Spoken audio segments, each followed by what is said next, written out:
For this Army combat veteran, a bear attack would prove to be scarier than being shot at in a mortar attack or being in close proximity to improvised explosive devices.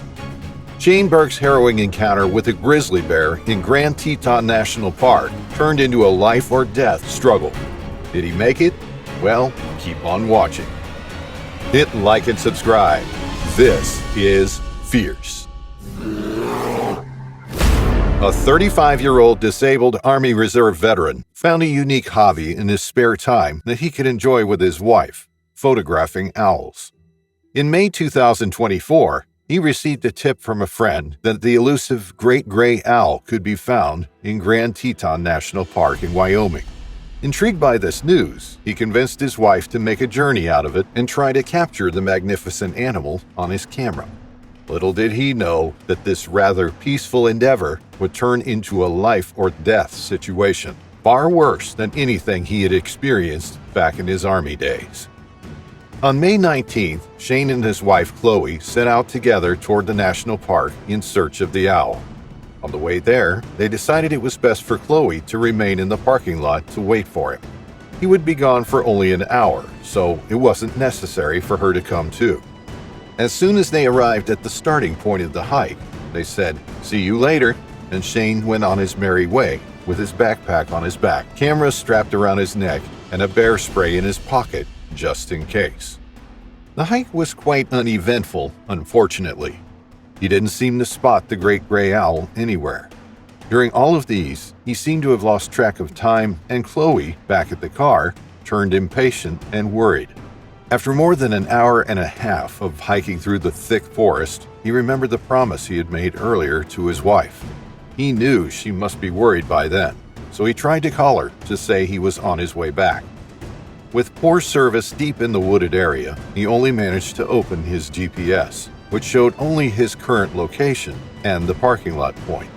He knew that if he wanted to return as quickly as possible to Chloe, he needed to go off the hiking trail and beeline to the car. Not wasting a moment, he started his journey through a thick wooded valley.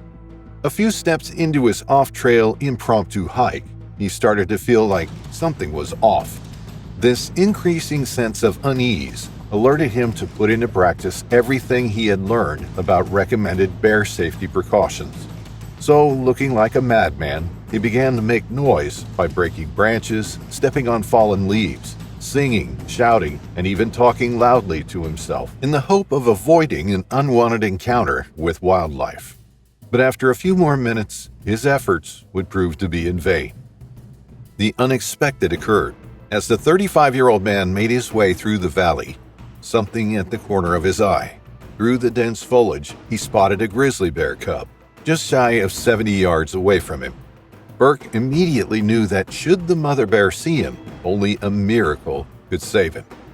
The Army veteran, driven by intuition, placed his hand in the pocket where he knew he would find the bear spray can that he brought with him.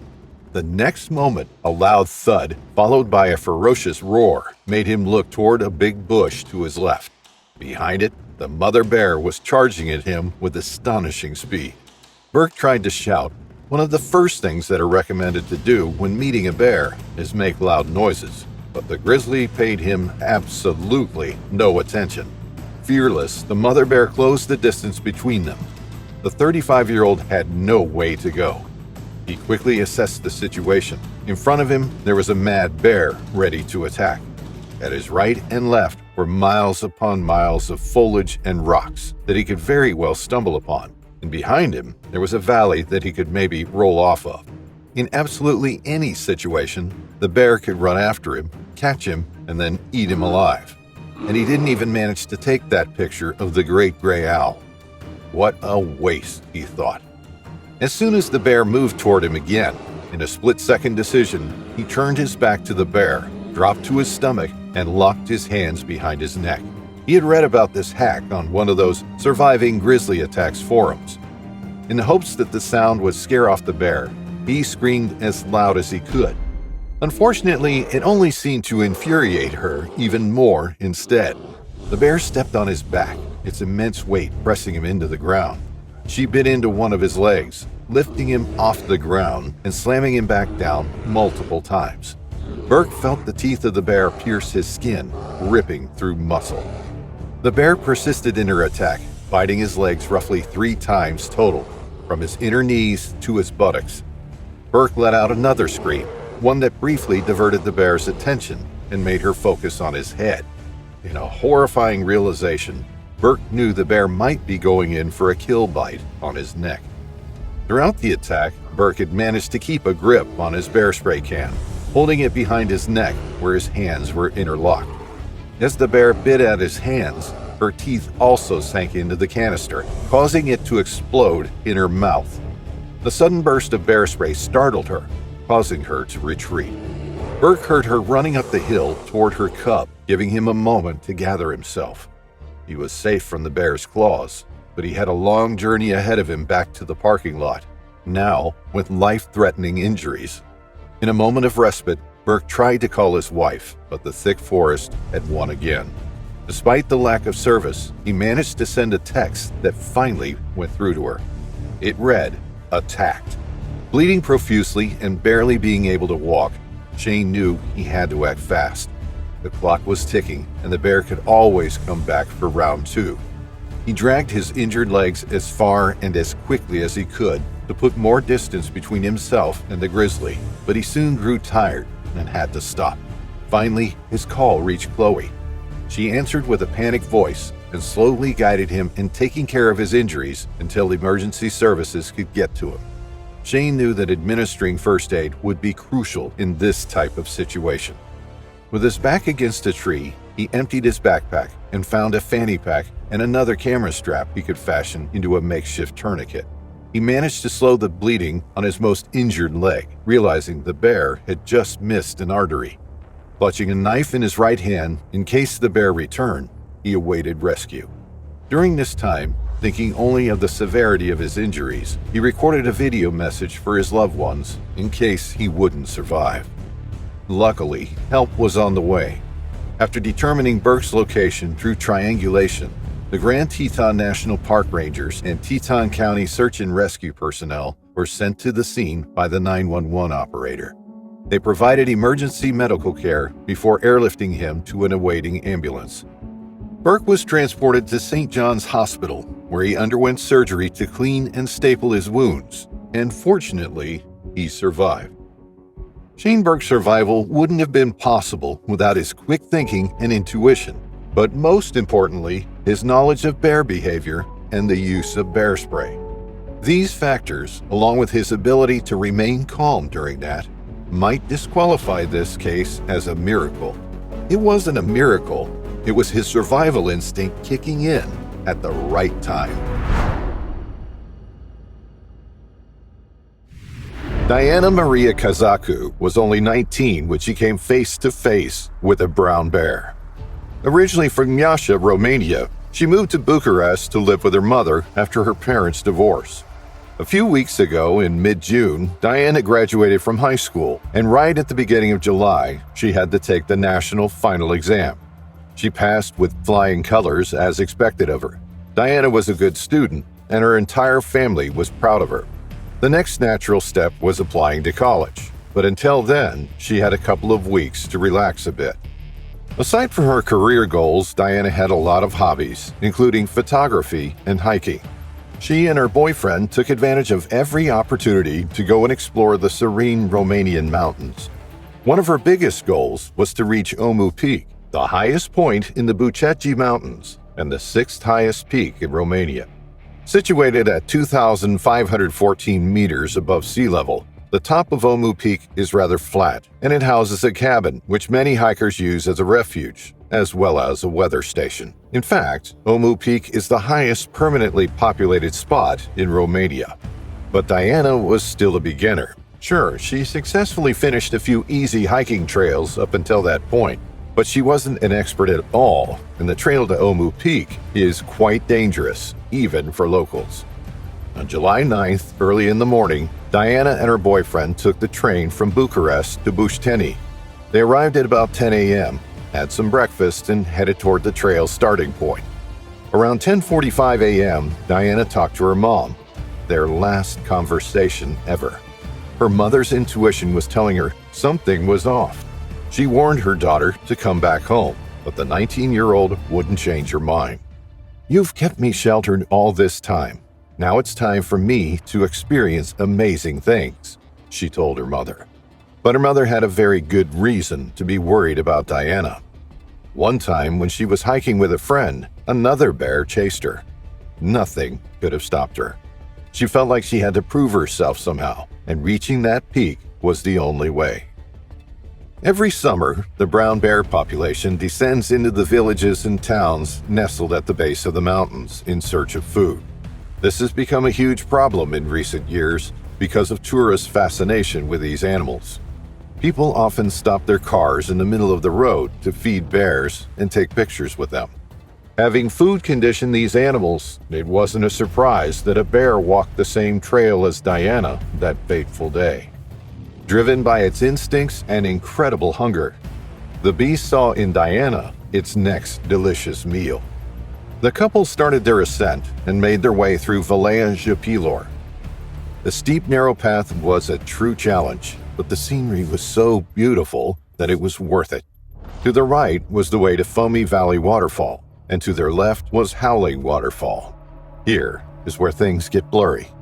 A witness's account, who actually was at Foamy Valley Waterfall that day, seems to point out that Diana and her boyfriend headed towards Foamy Valley, but were still quite far from the waterfall, while some media outlets say they headed toward Howling Waterfall.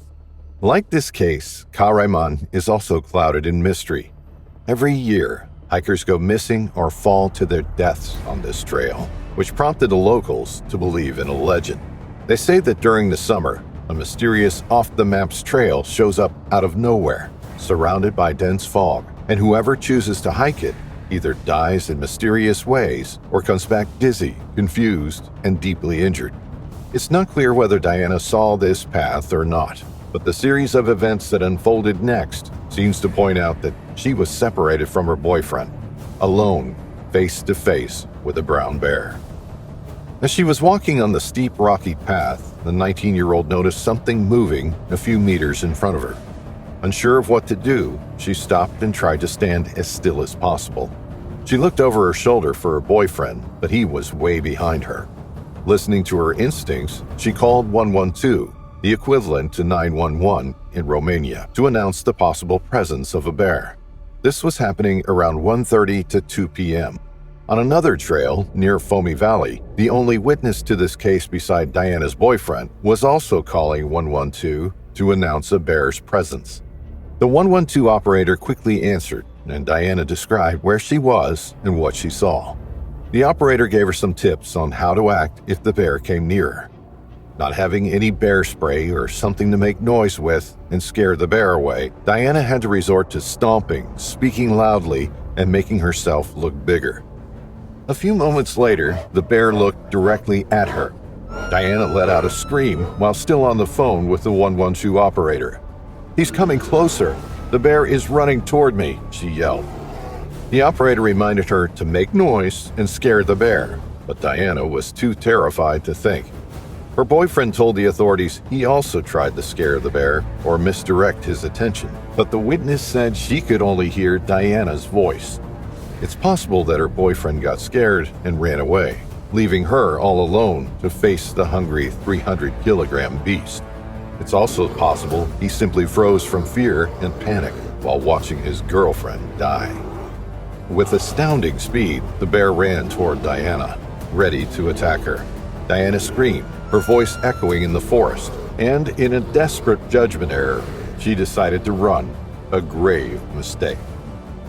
The bear lunged at the girl and grabbed her legs with its sharp claws, throwing her to the ground.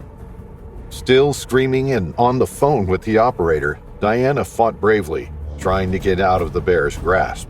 Unfortunately, she didn't stand a chance. The bear dragged Diana toward a ledge while still clawing her, ripping her clothes and leaving behind bloody, deep scratches. Her screams, which up until then filled the forest, stopped abruptly. Almost 2 hours after the attack, rescuers finally descended to retrieve Diana's body. The snarling bear was still circling her and going back from time to time to feast some more. When the animal saw the rescuers, it became agitated and aggressive. Fearing for their lives as well, they shot it dead. When describing what they saw, the rescuers told the media outlets that Diana's injuries were impossible to survive. She probably died from the fall, but the bear feasted on her until they arrived 2 hours later, so you can imagine how horrifying she must have looked. President of Salvamont, Romania, the country's mountain rescue services, Sabine Cornorio, believed the bear must have been suffering from rabies, and that was the reason it attacked Diana, while others believe she lost her balance and fell into the abyss, and the bear simply followed her down. There's still a lot of confusion surrounding Diana's death, but one thing is for sure. Never walk into bear territory unprepared.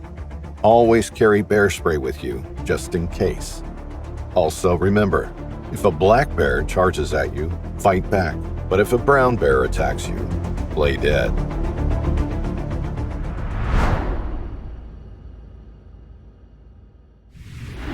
In the small mountainous town of Downeyville, California, tucked into the Sierra Nevada mountains, people either live in cluster neighborhoods or far, far away from any neighbor at all in the heart of the mountains.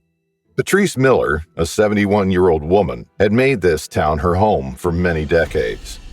Downeyville has a population of around 290 people, so you can imagine everybody knows everybody, no matter how remote your house is. This is why, when Patrice's neighbors hadn't seen her in a while, they became suspicious. The woman would rarely leave her home, that's true, but she would never miss her weekly grocery run or her walk around the town square. So, in a welfare check requested by her neighbors, sheriff deputies made a horrifying discovery. The porch was stained with bear scat, and the mosquito screen was open, leading the way toward the unlocked front door. Patrice would often feed her cats on the porch, and there were a few piles of trash here and there, which might have attracted a bear.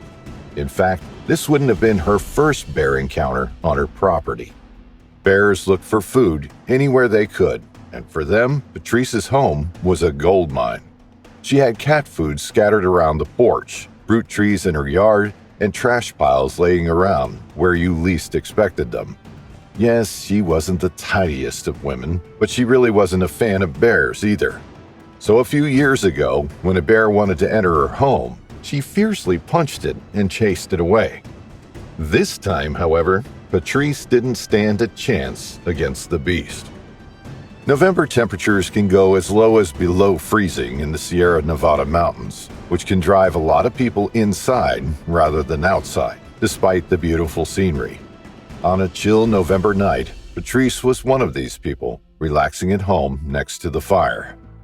Amidst the crackling of the firewood in her favorite TV show, the 71-year-old woman heard some kind of commotion right outside. She first thought it was a chatty neighbor, so she ignored the noise, wishing the person would go away. But the noise grew louder and louder and louder, until she couldn't lay in her armchair anymore. She got up and started to investigate. The porch was clear. There wasn't anything there that could make a sound, no matter how strong the wind was. So then she moved into the backyard, when it dawned on her that it might be the trash cans. Not a lot of time had passed since the last bear made its way onto her property to rummage for some food. And with the sudden low temperatures, any remaining bears roaming around the mountains would eventually come into the neighborhood to feed on whatever was available before entering hibernation. As Patrice reached the door that led to the backyard, she saw it. A big male black bear searching chaotically through her trash. Within a few seconds, her instinct kicked in. She simply couldn't let the bear get away with it. Patrice opened the back door and started hitting her pot and occasionally clapping her hands in order to scare the bear away. For some time, the beast wasn't at all bothered by the sounds, continuing to munch on old food found in the trash. But when Patrice found a rock and threw it at the animal, rage filled the bear's throat and it let out a frightening growl, one Patrice had never heard before. Suddenly, all her confidence and bravery left her thin old body. The bear started running toward the woman with incredible speed. Patrice ran back inside the house, closing the door just as the bear was about to grab her right shoulder. After a few seconds of staring at the bear's angry eyes, Patrice understood that she needed to barricade herself. She quickly walked toward the front door to make sure it was locked, but the bear had the same idea. Before she could reach the door, the bear tore open the mosquito screen and pushed through the front door. With a swift move, the bear lunged at the woman, pinning her to the floor on her stomach. Its sharp teeth tore into her left leg, revealing blood and flesh. She tried to move the bear off of her, but the reality of the situation hit her. She was still a 71-year-old woman, and that was still a huge black bear, probably weighing around 400 pounds. Her efforts were in vain. The bear's growls and huffs filled Patrice's body with terror. The animal had her still pinned down, mauling on her leg. Suddenly, the woman saw a spray can relatively close to her. She managed to reach it, and with every ounce of strength in her body, she aimed it at the bear's eyes and sprayed away. The beast got up, let out a deafening growl, and took a few steps back, confused and in pain. When it regained its balance, the beast's rage was even bigger than before. The black bear's claws reached Patrice just as she was about to get up. The bear grabbed the frail woman, raised her to the ceiling, and threw her on the floor before jumping on her body. Its claws dug into her torso, ripping apart almost every inch of her. Powerful teeth bit Patrice's arms while she lay there, hoping someone would hear her. Unfortunately, no one did. A few days after the attack, when her neighbors grew suspicious as no one had seen her in a while, sheriff deputies were dispatched to her home to do a welfare check. As they approached her secluded home, they were met with the unmistakable signs of a bear's presence: a broken door and fresh scat on the porch. Inside, the scene was grim. Miller's struggle for survival obviously lasted only a few moments before the bear's powerful bites and swipes caused fatal injuries. After the attack, the bear lingered around the property, feeding on the remains. Sheriff Mike Fisher, who spoke to the media, described the scene as one of chaos and violence. It appeared that the bear had probably been there for several days and had been feeding on the remains, he said, emphasizing the terrifying nature of the attack. Patrice's body was unrecognizable, with bites and claw marks all over her legs, torso, arms, and neck. When asked if anyone noticed the attack, her neighbors denied hearing anything out of the ordinary. No screams, no sounds of struggle, nothing. The deputy's initial theory was that the bear fed on the 71-year-old's body after she died. However, DNA testing and an autopsy revealed that Patrice died because of the bear attack. Authorities analyzed the bear's behavior and habits, noting that it had been feeding on Miller's property for days. The bear's boldness, as evidenced by its repeated visits, indicated that it had lost its fear of humans. Patrice Miller's last moments were filled with terror and struggle, but also with bravery. She tried to stand up against a beast, a massive black bear that invaded her home. Even though she didn't succeed, she would be remembered as a woman who knew how to stand up for herself and her community.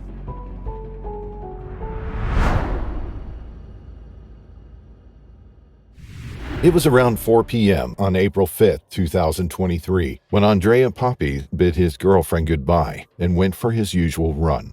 At 26 years old, Papi was a healthy man, and he was also quite athletic. Going on runs was his usual way of blowing off steam and staying in shape. To top it off, he had the best gym out there. No gym at all, that is, but the great beauty and vastness of the Italian Dolomites right at his doorstep. Andrea Papi lived in Caldes, in northern Italy. Caldes is located in the Val di Sole, a valley in Trentino, which is surrounded by mountain peaks, each of them covered in miles and miles of forest. Papi's house was right in the woods. When he left the house, he was already in the mountains. When you live out there so close to wild animals and the vicissitudes of nature, you have to know there's a certain risk to even the most mundane activities. Andrea Papi certainly did. The 26-year-old was aware his runs weren't completely safe. Every now and then, before leaving his house, Papi would joke with his girlfriend. "Let's hope we don't find the bear," he would say. Papi, like any other sane person, was scared of the possibility of encountering an apex predator. But those who live that close to nature have to learn to live with the danger. Despite his fear, Poppy never gave up. At around 4 p.m., Andrea Poppy promised his girlfriend, Alessia Grigori, he would pick her up at her physiotherapy studio in the nearby town of Malé, and then they'd go to a birthday party of a relative. The couple agreed to meet up at 7 p.m. Poppy bid Grigori goodbye, and away he went, making his way down his usual jogging route on Montepeller. With an elevation of over 7,608 feet, Montepeller is a peak in Val di Sole, Trentino. The entire region of Trentino is mountainous. In fact, the region is renowned for its mountains, the Dolomites, which are part of the Alps. With therapeutic springs and impressive mountain slopes perfect for high-class skiing, Val di Sole is certainly a beautiful place. The flora and fauna of the area complete the picture, making it an ideal alpine landscape. But where there are mountains, as Andrea Poppy was very well aware, there are also predators. Around 90 bears live in the area around Caldas, Poppy's hometown. The animals had been reintroduced to the area some 30 years ago and have since made their presence known. There have been 7 attacks in the last 23 years, none of them fatal. But the latest attack had taken place only a month before, in March 2023, when a man was attacked by an angry bear. Even more, there have been several instances of bears mauling farm animals throughout March. The wound was still fresh, people were scared, and authorities struggled to decide what course of action to take regarding the bears. So Andrea Poppy was right to feel cautious as he jogged.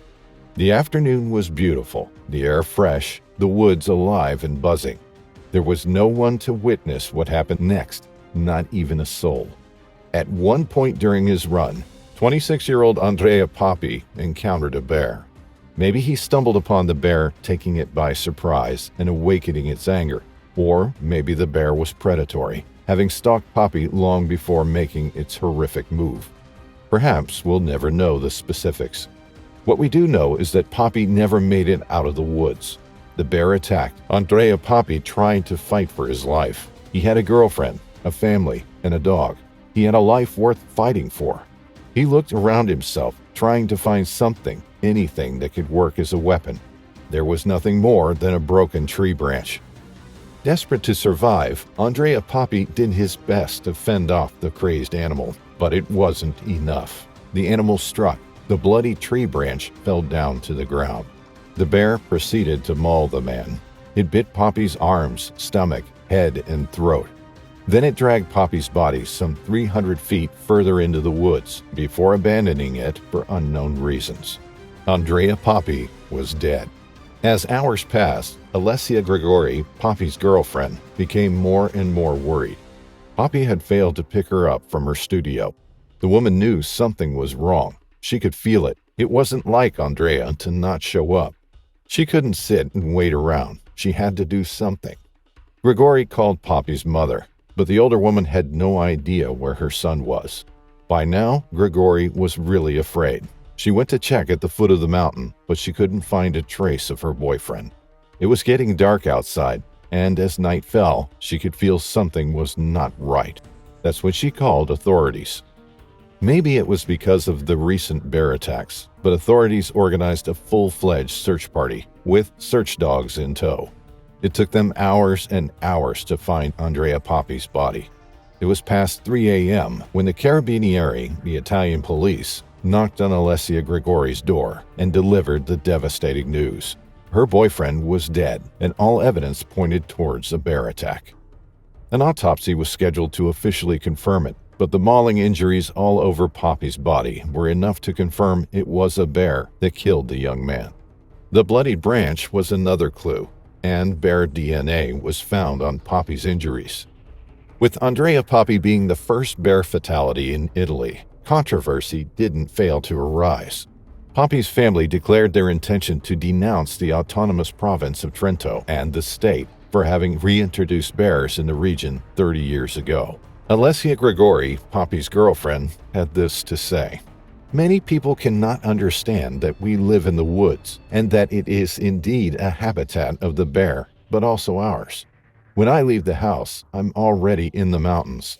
Here there is no park to go running in peace. I also understand that the animal acted instinctively to defend itself. I do not see a fault in this. The problem is the poorly managed situation in the Life Ursus project, which got out of hand.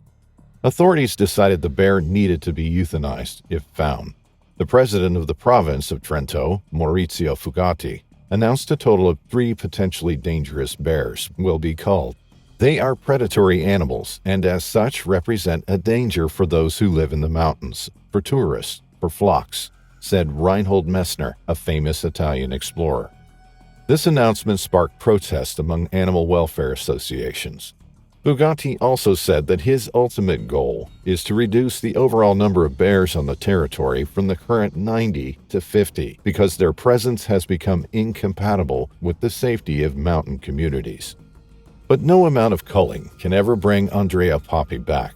He was only 26 years old. Papi was described as a golden boy, a wonderful, polite person who did his best to make others feel included and never got angry. Papi's mother told reporters, maybe if he had taken his dog with him, he would still be here. He would have gone for the bear to protect Andrea. His last words to me were, I love you. I will see you for dinner.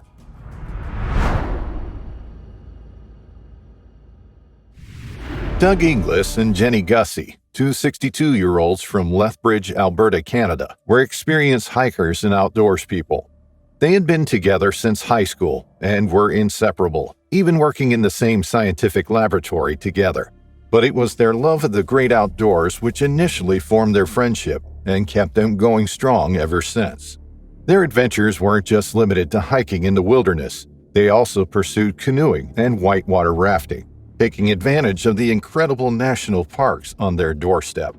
In fact, every year, often twice a year, the couple would venture into Banff for a week-long hiking and camping trip. Having spent decades pursuing the great outdoors, they were well equipped to undertake the perils that the remote wilderness can sometimes throw at you. Their friends described them as incredibly cautious, which makes the following story all the more surprising and incredibly heartbreaking. Their trips were always well planned, and they shared their expected route with family before leaving. They adhered to bear warnings and avoided routes where bears had been sighted. But that September, there were no bear sightings along the valley they were heading to. Even so, each took with them a full canister of bear spray and a GPS, which also transmitted their location in the event of an emergency. Their Garmin device, a satellite communicator, enabled them to send a text message even in the most remote places. This was usually sent to one of their relatives, Jenny's mother or Doug's uncle. They were in the habit of sending one of these every morning and every night to let their loved ones know where they were and that they were both okay. On October 25, 2023, Doug and Jenny set off on one of their week-long trips to Banff. They were navigating their way along the Red Deer River Valley, west of Yahatinda Ranch. This remote section of the park is inaccessible to all but the most experienced hikers. But to those who do make it that far, they are rewarded with incredible rugged scenery teeming with wildlife. On the 5th day of their adventure, the couple was behind schedule. They weren't going to make it to their planned camp before nightfall. Knowing the dangers of hiking in the dark in bear country, Doug and Jenny decided to set up camp while there was still daylight. Accompanying them on their hike was their loyal 7-year-old border collie, Triss. While they sat around the glowing flames, warming themselves and cooking their meal, Doug sent a text from his Garmin InReach device to his uncle. He relayed the information that they had not made it to their planned stop, but had set up camp and all was well. This was the penultimate message Doug sent to his uncle. The final one, in just 3 hours' time, was a chilling text that suggested something deeply disturbing was happening to the couple. After eating, Doug and Jenny cleaned up. They strung up any food and their cooking equipment in a nearby tree, as is the protocol when in bear territory. They knew what they were doing, and they took all the precautions necessary when out and about in the wilderness. They zipped open their tent and climbed in for the night. But unbeknown to the trio, there was something nearing their camp. It was a large female grizzly bear. She was on the hunt for food. At that time of year, grizzlies are ravenous, trying to consume as many calories as possible to build up their fat for the long, cold, hard winter months ahead. They gorge themselves on berries and can be dangerous to people when they feel their food source is being threatened. But Doug and Jenny weren't imposing on this grizzly's food source. She wasn't approaching the campsite out of defense. She was there to search for potential prey. A predatory attack by a grizzly bear is extremely rare, but is extremely dangerous. Something large was approaching them. Doug and Jenny heard it too. They remained still, hardly daring to breathe. They each gripped their bear spray canisters in their hands. A loud sniff just on the other side of the canvas from where Jenny was sitting let them know that it was a bear, a large one. Perhaps it would move away. There was no food in the tent. There was nothing inside the tent that would attract the bear to come inside. Nothing except for Doug, Jenny, and Tris. Suddenly, the bear ripped through the canvas. Its claws slashed a massive hole along the side of the tent, exposing the terrified couple inside. It grabbed Jenny by the sleeping bag and dragged her outside. Tris barked and Doug grabbed his bear spray, releasing its contents just feet from the bear as it launched its attack on Jenny. But the spray didn't work. He shouted at the bear and threw what he could at it. Then he grabbed his GPS device and set off the emergency signal. To do this, he had to press the button for 3 seconds. He also managed to send a text to his uncle. Bear attack, bad. The message pinged through to Colin Inglis, and his heart nearly leapt out of his chest when he realized the danger his nephew was in. There was no way he could reach them in time. He couldn't be certain which of them had sent the message or what was meant by bad, but he knew that this was a serious situation. The emergency SOS signal was immediately picked up by the Wildlife Human Attack Response Team. They jumped into action. It was 8 p.m. The GPS had conveyed the location of the person or persons in distress, but the weather was closing in. A heavy fog meant that flying to the location via helicopter was not an option. Instead, the response team headed out on foot. Each step they took through the rugged terrain was a step closer to Doug and Jenny, but it was excruciatingly slow progress. Nobody knows exactly what happened to them during the attack or how the attack unfolded. When the rescue team arrived at 2 a.m. the following morning, 6 hours after the SOS distress alert had been received, they were confronted by a terrible scene. In a small clearing, there were 3 bodies: Jenny, Doug, and their dog Tris. All were dead. All had been killed by a bear that was still in the area. It heard the rescue team approaching and launched another attack on them. One of the team members shot it and it fell to the ground. She was a grizzly bear in moderate condition, but slightly underweight for that time of year. She had been hungry. The search team explored the site. They could see Doug and Jenny's food that had been hung up in the bear-proof bag in a tree away from the tent. There were signs of a significant struggle. Disturbed dirt and undergrowth suggested a sustained fight in different locations. On the ground next to where the 3 of them lay were 2 empty cans of bear spray. It had proved ineffective. This was clearly a case of being in the wrong place at the wrong time. The couple had done everything right. If the bear had merely been curious, then it would probably have been a different ending. But it seemed that this was a predatory attack, and very little can prepare you for that. Doug and Jenny had been hiking and camping in the Red Deer River Valley only a few months before in the spring. They knew the area well, and they knew what they were doing. It was a tragic end for the couple and their beloved dog. Their families have been left shocked and distraught, but hold on to the memories they shared together, and the thought that they were both doing what they loved just moments before the attack.